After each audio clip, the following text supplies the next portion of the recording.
is, to my understanding, combination of many things.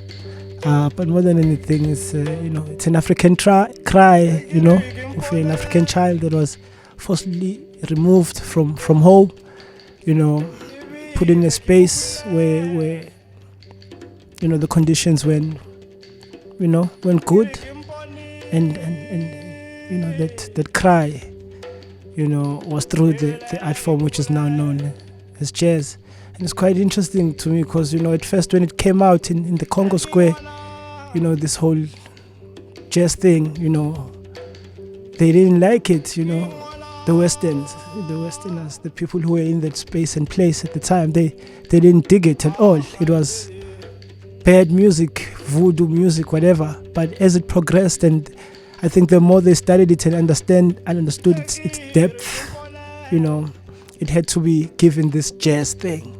But in essence, I think for me, what jazz is an African expression, of what was happening at the time. It was basically a cry to say like, "Hey, man, home is far," kind of a thing. So.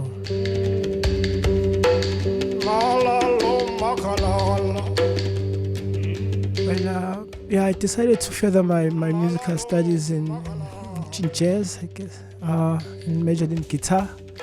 I just love the sound of the instrument, something about the sound. Like, I think the frequency really hit me hard, and the more I started understanding it, the more I realized that I gotta put work into it, and I started loving that relationship, that discipline, that commitment, that whole approach, and I think I'm still getting to know more about the instrument, but I like that I can use it to express my inner thoughts, my inner feelings, most importantly. I'm a Zulu boy who's trying to express, the depth of his culture and his understanding, through the art form. So I just have to work hard, so I can be clear.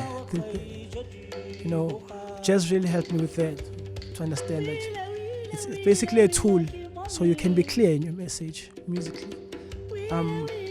Improvisation is the highest level of expression, for me at least, whereby you put in a situation and you have to express that environment or that situation to the best of your capability. Musically, basically means you gotta work your ass off. Practice, listen, more practice, listen, until you get to a point where every note means something.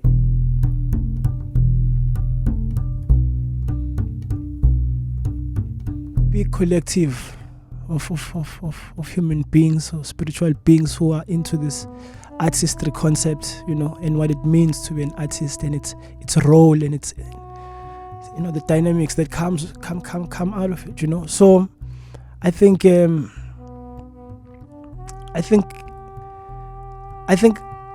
Africa is better placed because it understands suffering.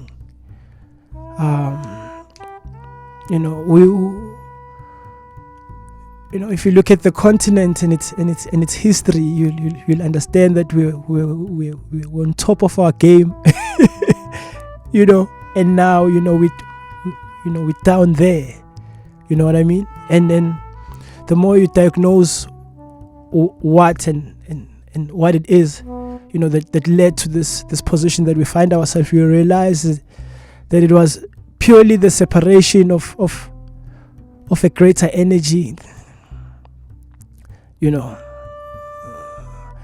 greater force. Call it God Almighty if you choose to. That we are linked to, and whatever forces that came into the continent, the intention was to separate the black race from that connection. So things like art, were just an extension of how we lived as a community in the specific continent.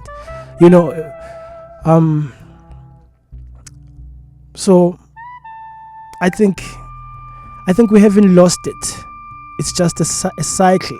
It's like if you're the highest man who's destined for whatever, it means that you have to go through certain things, to stand firm for that cause. So I look at black people or this African continent as that exactly, the one continent that will transform the entire world.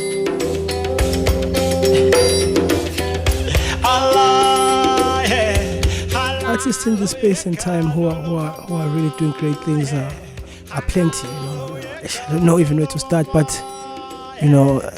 Tabang Tabale, who I'm working with, really amazing. Tumumo Khorosi, really amazing. Unolonkwane, Kanta Mahlangu, Mandla Mlangeni, Tuzo Makhathini, Sisonke Xhanti, Thandi Ntuli, Siya. There are plenty, Nokwane, Nolo. And what's so interesting is that all of them are just like good people.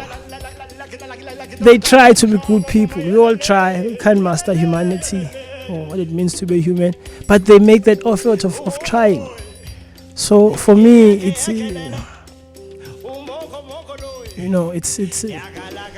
there's no separation between the two.